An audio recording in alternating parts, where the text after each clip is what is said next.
I don't know about you, but I've made a lot of mistakes in my life and in my career.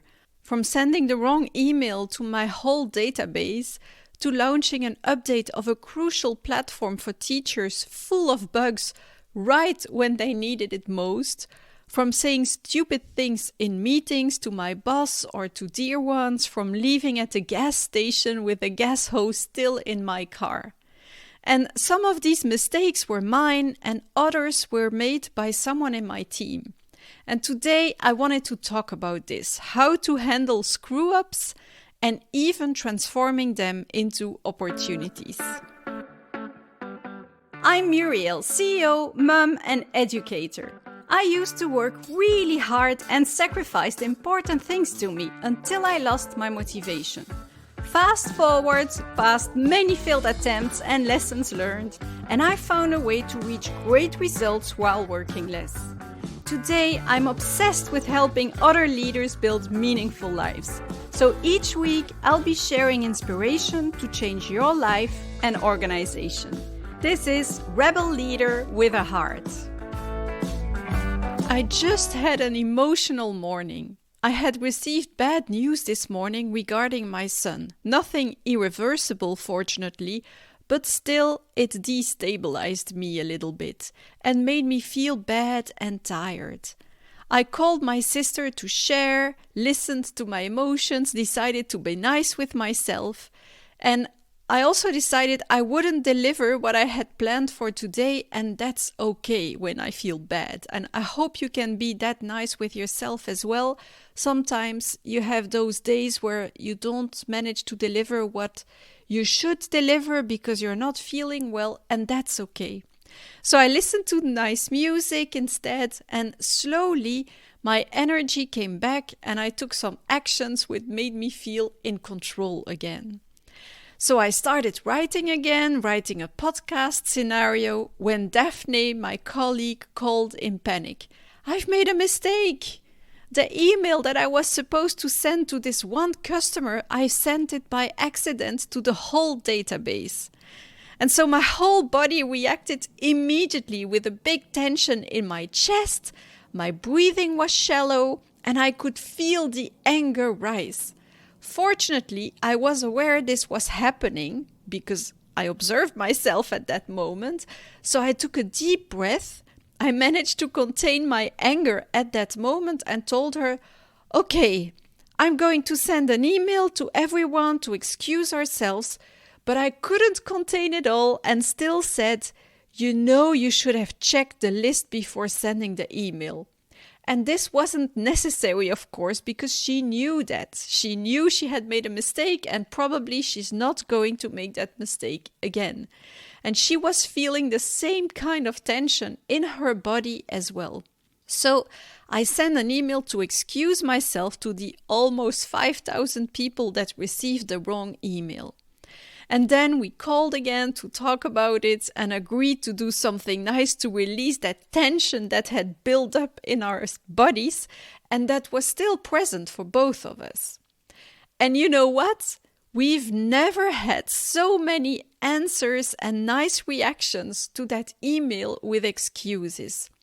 I think it made us relatable because everyone makes mistakes, and when someone admits one and says sorry, it makes us think, thank God, I'm not the only one that screws up from time to time. And it was the email that triggered the most answers and nice words from all the emails I've ever sent. Some people wanted to reconnect, others commented about how nice that program for this specific customer was, and I had even 2 people who asked if they could have this program as well. Now, of course, this was only a small mistake, but I still don't get used to it. I still get a heavy reaction in my body, no matter how often it happens and how often mistakes I make. How much I meditate and center doesn't really make a difference. I still react heavily when I'm making a mistake. But the difference I notice is my capacity to recuperate and my capacity to respond instead of react. That has improved. It still isn't perfect, of course. I'm far from being perfect. Although I teach all those things, it doesn't mean that I apply them 100% of the time. I wish, but I'm far from being perfect. And it might never be perfect, but I see that it improves. And that is what matters. It doesn't matter that you make a mistake and then that you react heavily. That's normal. But what matters is that you notice this, and then by observing this and accepting this, then you can come back from a position of reacting out of fear, with anger, with working harder, or whatever your conditioned behavior is, and to come back to, okay, no, now I'm going to first take care of my body, I'm going to breathe, accept whatever I feel, and now I'm going to respond with the end in mind. So what do I want to achieve, and what is the best cause of action to achieve what I really want? And so what has improved is that capacity to respond instead of react.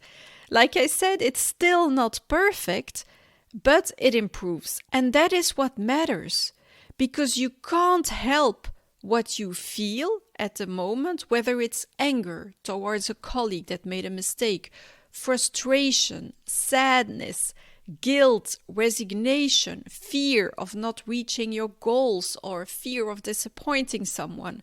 What happens then, the emotion that arises, you're not responsible for that emotion in the moment. You just need to acknowledge it and accept it. And of course, it doesn't mean agreeing with it. When I felt the anger towards my colleague, I wasn't agreeing with that feeling. I didn't want to have that feeling, but by noticing it and noticing that it was there, it allowed me to not be completely swept away by that anger and to come back to a position where I could respond instead of react. So if you were hoping I would give you a magic wand to help you deal with positive feelings to every mistake you make, well, I'm going to disappoint you, because it doesn't exist. But you can get better in dealing with mistakes by reducing the length of those bad feelings and even transform those mistakes into opportunities. And I just wanted to share another story from my previous job. I was working in education, and we had a platform that was used by thousands of schools and teachers. And that platform had a boost in usage in the beginning of each school year, because every teacher had to record things on that platform, and that was also used as a communication tools with the pupils and with the parents. But that platform was built with old technology that was becoming obsolete, and it needed a huge update. And after several months of hard work, and unfortunately a delay, it was time to launch that update. It wasn't perfect, but if we wouldn't launch it at that moment, for us it would mean postponing it for 1 year, because once the teachers were using it, we couldn't update it in that moment. So we decided to launch that update that wasn't perfect. And oh my God, it was an awful decision, because the update was worse than expected and the system crashed while thousands of teachers needed it to do their job well. So we were overwhelmed by angry customers. They were really, really angry and could get nasty at us. It was horrible for the customers, but it was even more horrible for customer service. Some director of several schools demanded to talk to me, the managing director. And I remember I took that call. And that school principal was really angry, and he was mean and aggressive and attacking me personally. And I was already feeling horrible because I knew we had made a big mistake. So I remember hanging up, and I had to cry. I really had to cry because I felt attacked personally and I felt responsible. And just after this one bad call, I felt so much empathy towards the people from customer service who had to deal with dozens of angry customers every day. So we had this update full of bugs that was causing a lot of problems to thousands of people, and we couldn't fix it immediately. It really needed some time to fix bug after bug while we were live. And so I decided to send a message to the whole market. I couldn't help my customers immediately, but I could at least show that we cared a lot, that we understood their frustration and anger, and of course we apologized, or I apologized and took full responsibility. And so slowly we fixed all the bugs and could help more and more customers. And we tried to help them any way we could. And later, that was on the short term, of course, later we improved our release process to avoid such crises in the future. And so in the process, we lost a few schools, but we also created huge fans. And that's strange, of course, because you might think you made a big screw up and you are creating huge fans. But did you know that satisfied customer rarely becomes fans? Simply being satisfied isn't enough anymore. We have to create an emotional bond. And when a customer is really angry, we can create that bond. First, by listening to that person, by understanding that anger, and by showing that we truly care, and of course, in the end, by fixing the issue. And that's how you create raving fans, by helping someone that is completely angry at you, solving his problem for you, and then you get a fan. Of course, it doesn't mean that you have to screw up things on purpose so that you can create fans, of course. But I just wanted to say that an angry customer is not the end of the world. It's often an opportunity for you to really do your best and to help that person to listen and to create a fan.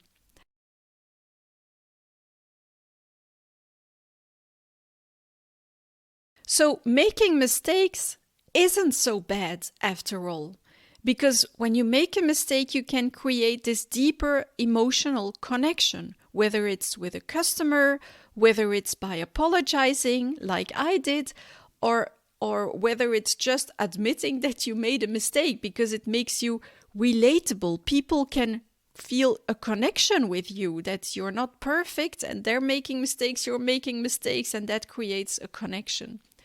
And then making that mistake can help you, of course, improve your processes, and it helps you grow as a person. And in today's complex and fast world, it isn't efficient anymore to try and figure everything out in advance in order to avoid making mistakes. It's not efficient because it's often not possible anymore. By the time everything is figured out and you want to start the implementation, often things have changed, making your plan obsolete. So unfortunately, today it's more efficient to start with an end goal in mind, of course, and just take that first step without knowing all the steps to get there. It's also what we call working agile. But by working like that, you are bound to make wrong choices and mistakes. But that's okay, because the mistakes are there so that you can learn from it, you pivot, you correct the mistake, and then you try something new. And I know that a lot of you think, yeah, I know, we are working agile, we understand this, and many leaders understand this concept rationally, agree with this way of working, and have decided to actually implement the agile way of working. But only few master the internal experience of making a mistake, the knot in the stomach, the tension in your shoulders, the compressed chest, the negative thoughts that accompany this experience. And it's by accepting those sensations and moving forward despite our fears out of our comfort zone that we can actually adopt the agile body disposition or the agile mindset, and that we can create deeper connections with other human beings. And that's not easy because the whole educational system has taught us and conditioned us to avoid making mistakes at all costs. And working agile requires your team or organization to be safe. You need this safe environment to help people to take ownership of their mistakes and then to solve them instead of coming up with blame or very complex political schemes to convince others that in fact no mistakes was made by them. I often see this in unsafe organizations. Mistakes are things to be avoided, and I can sometimes see very complex political schemes to just find a way to tell others that in fact this wasn't really a mistake. Well, it was. But in the meantime, the mistakes continues to hurt the business instead of being fixed. So don't hesitate to go to the show notes of this episode, rebelleaderwithaheart.com/51, or to keyleader.com/empowerment-quiz to measure your team. You will see there also how safe your organization is. So we are at the end of the podcast. Next time you make a mistake, please, I want you to observe your sensations, accept whatever you feel. And so accept means just acknowledging that it is there instead of resisting it. Be nice to yourself.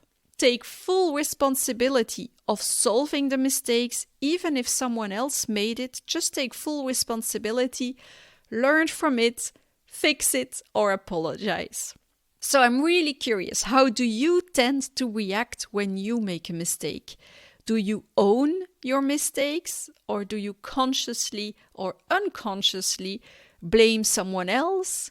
Do you feel so bad about your mistakes that you cannot keep yourself from working like crazy to solve them without taking the time first to simply increase your energy and then tackle the fixing the issue?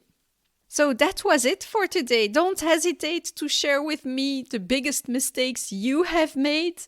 I know I've made a lot of mistakes in my career, and I know I will make a lot of mistakes in the future as well, and that's okay. Yeah, you finished another episode of Rebel Leader with a Heart. If you want more, go to rebelleaderwithaheart.com for show notes and past episodes. If you love the show, subscribe, leave a review, and share it with a friend. The more, the merrier. Thanks for tuning in and have a great week, you Rebel Leader with a Heart.